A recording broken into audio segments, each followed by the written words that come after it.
ಅದೇ ರೀತಿ ನಾನು ಉಪಯೋಗಿಸಿಕೊಂಡು ಕೃಷ್ಣ ಬೈರೇಗೌಡರು ಕೇವಲ 4,000 ಗೆದ್ದಿದ್ದಂಥ ಕೃಷ್ಣ ಬೈರೇಗೌಡರು 33,600 ಲೀಡಿಂಗ್ ಕೊಡೋಕ್ಕೆ ಅವರ ಮಿಸ್ಸಸ್ಸನ್ನು ಕರ್ಕೊಂಡು ನಾನು ಎಲ್ಲ ಕಡೆ ಓಡಾಡಿ ಗೆಲ್ಲಿಸಿ ನಮ್ಮನ್ನು ಏನು ನನ್ನ ಕಾರ್ಯಕರ್ತರಿಗೆ ಯಾವುದೇ ರೀತಿ ಒಳ್ಳೆಯ ಕೆಲಸ ಮಾಡಲಿಲ್ಲ. ಈಗ ನಾನು ತೀರ್ಮಾನ ಮಾಡಿ ಈಗ 6 ತಿಂಗಳ ಹಿಂದೆ ಚಾಲೆಂಜ್ ಮಾಡಿ ಹೇಳ್ತೀನಿ, ನೆಕ್ಸ್ಟು ನೀನು 15 ವರ್ಷ ಅಧಿಕಾರ ಮಾಡಿದ್ದೀಯ, ನನ್ನ ಕೈಲಾದರೆ ನಾನು 1000 ಜನ ಸೇರಿಸಿ ನಾನು ಗೆಲ್ಲಿಸ್ತೀನಿ BJP ಅಂತೇಳಿ ನಾನು ಹಠ ತೊಟ್ಟು ನಾನು BJP ತಂದಿದ್ದೀನಿ.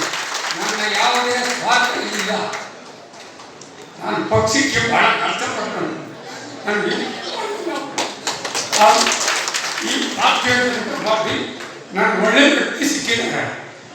ರವಿಯಣ್ಣನಿಗೆ ಮನೆ ಕುಂಡಿಸ್ಕೊಂಡು ಹೇಳಿದೆ, ನನ್ನ ಮಾತು ಕೇಳಿದ್ರೆ ನಿಂಗೆ MLA ಮಾಡ್ತೀನಿ ಅಂತ ಲಾಸ್ಟ್ ಸಿಕ್ಕ ಅವರು ಅವತ್ತು ಸೋತು 3ನೇ ಸಾರಿಗ ಇವರು ಟಿಕೆಟ್ ಕೊಟ್ಟ ಕರೆದು ಹೇಳಿದೆ, ನನ್ನ ಮನೆಗೆ ಬಂದಿದ್ದರು, ನೋಡು ಕಾಲ ಮಿಂಚಿಲ್ಲ, ಈಗೂ ಆಂಜನೇಯ ದೇವಸ್ಥಾನ ಪ್ರಮಾಣ ಮಾಡಿದ್ಯಾ, ದಯವಿಟ್ಟು ಸಹಕರಿಸು, ನೀನು MP ಮಾಡ್ತೀನಿ ಅಂತ.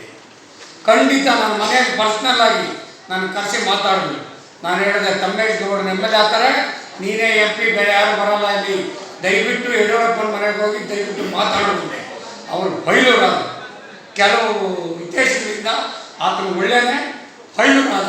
ರಾಜಕೀಯದಲ್ಲಿ ಅನುಭವ ಇರಬೇಕು, ತಾಳ್ಮೆ ಇರಬೇಕು, ಜನಸಂಘಟನೆ ಮಾಡೋವಂಥ ಗುರಿ ಇರಬೇಕು.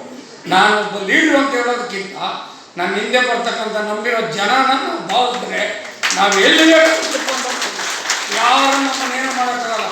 ಕೆಲವರು ಹೇಳ್ತಾರೆ ಇಲ್ಲಿ ಕಾಂಗ್ರೆಸ್ ಮುಸ್ಲಿಮ್ಸ್ ಹೊಟ್ಟಿದೆ, ಮುಸ್ಲಿಮ್ಸ್ ಏನು ನಮ್ಮನ್ನೇನು ಮಾಡೋಕ್ಕಾಗಲ್ಲ.